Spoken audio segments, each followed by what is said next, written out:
In today's video, we are going to cover a few words which are going to help you out in your daily conversation.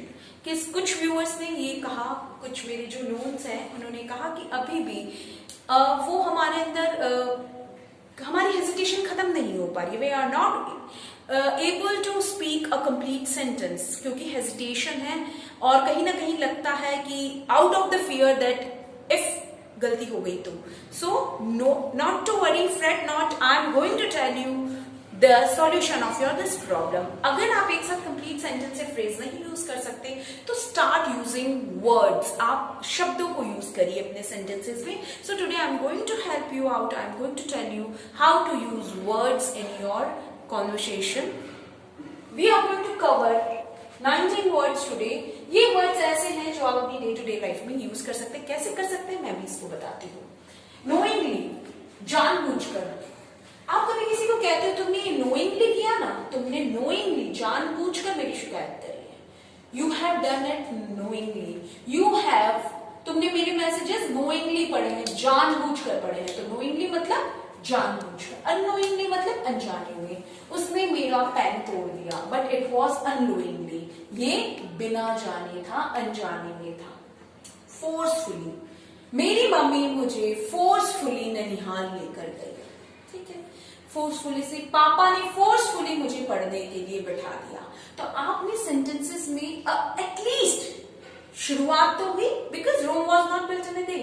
आप word से शुरुआत करें, फिर phrases पे आए, फिर कंप्लीट सेंटेंसेस पे आए. अगला है विलिंगली. मैं विलिंगली इस एग्जाम में बैठ रही हूं. मैं विलिंगली इस सब्जेक्ट को ले रही हूं. मैं विलिंगली इस कॉलेज में एडमिशन ले रही हूं. मुझ पे किसी भी तरह का कोई भी प्रेशर या दबाव नहीं है. नेक्स्ट है अनविलिंगली. वो अनविलिंगली बर्तन मांजने गई है, वो अनविलिंगली कपड़े धो रही है, या वो अनविलिंगली होमवर्क करने गई है. कंप्लीटली, मैंने इस कंसेप्ट को कंप्लीटली समझ लिया है कि अगर मैं एक सेंटेंस नहीं कंप्लीटली बोल पा रही तो मैं छोटे छोटे वर्ड से उसकी शुरुआत करूं, बट एटलीस्ट शुरुआत तो करूं. होल हार्टेडली, पूरे मन से. वह अपनी प्रोजेक्ट की तैयारी होल हार्टेडली कर रहा है, यानी पूरे मन से, पूरी लगन से. तो वह अपने प्रोजेक्ट की तैयारी होल हार्टेडली कर रहा है. वह अपनी शादी की प्रिपरेशन होल हार्टेडली कर रही है. वह अपनी बोर्डिंग जाने की प्रिपरेशन होल हार्टेडली कर रहा है या कर रही है. फेथफुली, हम अपने एम्प्लॉय से ये अपेक्षा रखते हैं, एक्सपेक्टेशन रखते हैं कि वो फेथफुली काम करें. ठीक है, और हमें हमेशा हमारे कंट्री के प्रति फेथफुली काम करना चाहिए. ऑनेस्टली, हमें ऑनेस्टली तुम मुझे ऑनेस्टली सारी बात बता दो. जैसे बच्चा कभी झगड़ के आया है तो आप उससे पूछ सकते हैं ऑनेस्टली बताओ तुमने क्या किया. Honestly tell me what did you do. आप पूरा सेंटेंस नहीं बोलिए, ऑनेस्टली बताओ तुमने क्या क्या किया. यहां से आपकी इंग्लिश की शुरुआत हो गई. फिजिकली, वो फिजिकली बिल्कुल फिट है, वो फिजिकली बिल्कुल अनफिट है. फिजिकली मैंने शारीरिक तौर से.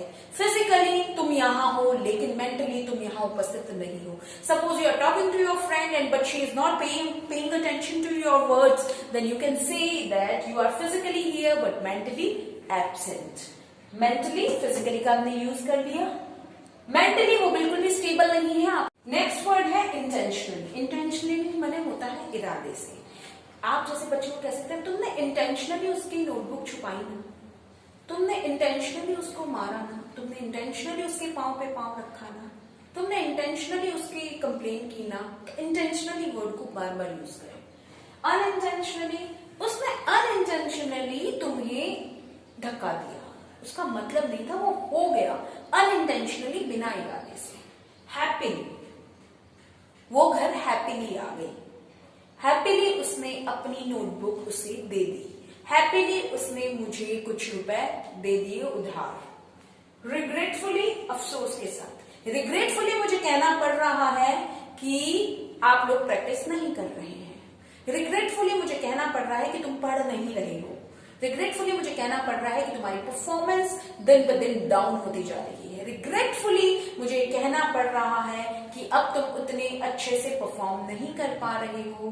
ठीक है, तो रिग्रेटफुली, अफसोस के साथ. इनिशियली, इनिशियली आपको इंग्लिश सीखने में कुछ हर्डल्स आएंगी, लेकिन जैसे जैसे you will start using words, then after phrases, then sentences, you will become a fluent speaker of this language, right. तो इनिशियली आपको किसी भी काम को करने में प्रॉब्लम आती है, लेकिन धीरे धीरे you become used two of it. Initially आपको रोटी बनाने में भी प्रॉब्लम आई थी, और इनिशियली जब कोई आप में से जो मेल है, जो जब ऑफिस गए होंगे, तो उनको इनिशियली अपने नए वर्क के साथ दिक्कतें आई होगी। तो इनिशियली किसी भी स्टेज पे आप काम करो, आपको प्रॉब्लम आती है, बट धीरे धीरे आपको उसकी आदत हो जाती है, आपको वो काम अच्छा लगने लगता है। उसके बाद में ग्रेजुअली आप इंग्लिश सीख जाएंगे, ग्रेजुअली तुम इसमें एक्सपर्ट हो जाओगे। बच्चे को आप कह सकते हो तुम एक बार धीरे धीरे लिखना शुरू करो, ग्रेजुअली तुम्हारी हैंडराइटिंग इंप्रूव हो जाएगी। तुम मिरर के सामने प्रैक्टिस करो, ग्रेजुअली तुम्हारी अच्छा बोलने की आदत हो जाएगी, तुम अच्छा बोलने लगोगे, तुम अच्छे वक्ता बन सकते हो।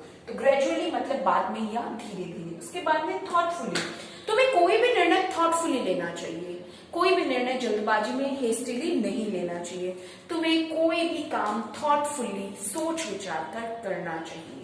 उसका निर्णय उसने बहुत थॉटफुली लिया है, सोच विचार कर लिया। उसके बाद में अनब्रूडिंगली, बिना सोचे समझे, you should not take any decision unbroodingly, बिना सोच विचार किए।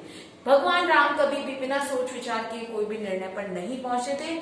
सो he never drew any conclusion unbroodingly. आपको कोई भी निर्णय अनब्रूडिंगली नहीं लेना चाहिए, और आपको ये निर्णय भी अनब्रूडिंगली नहीं लेना चाहिए कि आप इंग्लिश नहीं सीख सकते। नहीं, आप सीख सकते हैं, बट एफर्ट्स आपको लगाने पड़ेंगे, प्रैक्टिस आप ही को करनी पड़ेगी।